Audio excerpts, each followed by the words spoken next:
together for JQ!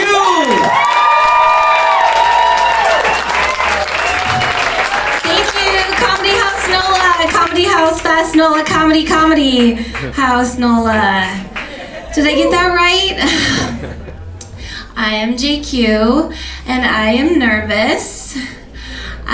This is just a dream come true. I want to thank Tammy and Jackie for having me and building this beautiful club for us.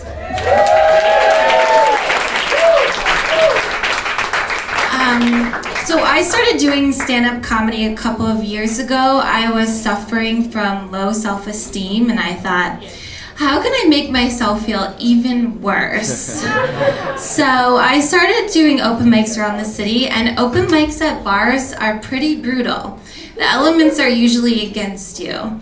It's like having your French horn recital at a prison. Everyone is forced to be there and nobody's excited to hear you. So in early March 2020, when I heard that Tammy and Jackie were opening New Orleans' first dedicated stand-up comedy club, I was very excited. I just got instant goosebumps imagining what it would be like to do a real show on a real stage in front of an audience like this. And then the comedy gods heard that. I guess they can hear goosebumps or something, and they were like, this girl seems like she could use 2, 3, 16 more months to work on her jokes. We've got to find a way to stall this. How can we do this? And they were like, ooh, let's call Mother Nature. She's still really mad that people canceled Louis C.K. because he was her favorite comedian. And she did not mind that he was masturbating into houseplants. How do you think that fern got there anyway? He was funny, so let's see if she can help us. And they called her up and she was like, yeah, I can help you. I can't do her voice very well, but you know she's like a Sopranos mobster. She was like, yeah, I can help you. Let me just finish this Mad Lib first. Let's see, I need a place, China, an animal, bat, a verb, to spit, and an adjective, contagious. Let's see if that works. And then she sneezed, and then the world shut down. So I guess what I'm saying is I'm really sorry if that global pandemic affected any of you. That one's on me. But here we are, and it wasn't all bad. I learned a lot about myself. I quit drinking, and it wasn't so much that I had a drinking problem, it's that I had a spending problem, which I found out after I stopped going out and I checked my bank account and there was an extra digit in there, and then another, and I was like, where did this money come from? Is this my money? See, I didn't think it was a problem, but it turns out I have this very serious disease, and it's called Please Like Me-itis. I don't know if you can tell, but I desperately need everyone to like me all of the time, no matter what the cost. Symptoms include staying out too late, always buying the next round, not recognizing you in the grocery store even though we just met last night and we did karaoke and we promised to be soul sisters forever.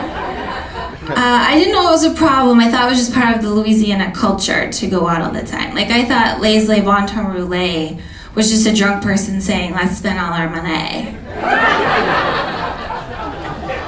So my like me-itis problem goes back to 1983 when I was born, which is, nobody knows about this better than my parents, who are here tonight. Yes, give it up for them. I am their firstborn, and I always thought that carried a lot of responsibility until I recently learned that I was the accidental product of a college ski trip when they left in a hurry and forgot to pack everything. So now I don't try too hard to get them to like me, knowing that they didn't even necessarily want me. But no, I'm kidding. They love me and they're proud of me. They're proud of me because comedy is not my career. I do have a real job. I have a great job. The mother of the children that I nanny for is here tonight. And I love her, and we're so much alike. We're both blonde and smart and funny, and we both really enjoy being with children only some of the time. Which is true for everyone. We're just the only ones willing to admit that. And I think she likes me because there's only 2 things you have to do to be a really good nanny.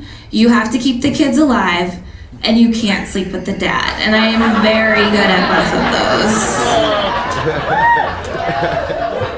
But needing everybody to like you is really hard sometimes, because sometimes people just aren't going to, no matter what you do. Like the other day, I was driving and this guy gave me the finger. We were both turning left and the light went yellow, and then I let it turn red. And all of a sudden, I look in my rearview mirror and he's honking his horn very aggressively and he gives me the middle finger. And I'm like, geez, sir, calm down. Can't you see I'm in the middle of writing a text message right now? Like, you may have somewhere important to be, but you wouldn't want the person on the other end of this message to think I'm an idiot and that I don't know the difference between your as a possessive and your as a contraction. We will turn left as soon as I add this apostrophe. And then, like, the next day, I'm driving to work and this guy pulls up next to me and he holds this badge out the window and he says, "Ma'am, I could arrest you right now for reckless driving." And I said, "Officer, I am not driving, I'm stopped." And he said, "Yes, but did you notice that the light is 50 feet in front of you and you're stopped in the middle of the street?" And I said, "Yes, but did you notice that this doodle dog walking down the sidewalk has bangs, officer? This dog has bangs. I will pull up to the light after I take a picture of this dog with bangs and I send it to everybody that I know. Don't you have a crime to go solve somewhere? Since when did multitasking become illegal?"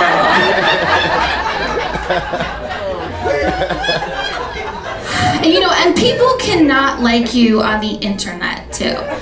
One time I posted this picture of myself on stage and this guy commented and he said, "Yeah, you're funny, but I wish you were in better shape." Yeah. I was like, better shape? Can you say that? What am I, a balloon animal? Are you a kid at a birthday party and you wanted a sword and you got a poodle? Better shape? Shall I be the shape of a letter? How about an F and then a U? Would that be better? I mean, better shape. Like, I try to stay in shape. I do hot yoga every morning, almost. Does anybody do fire flow in here? You guys know what I'm talking about? It's a good workout.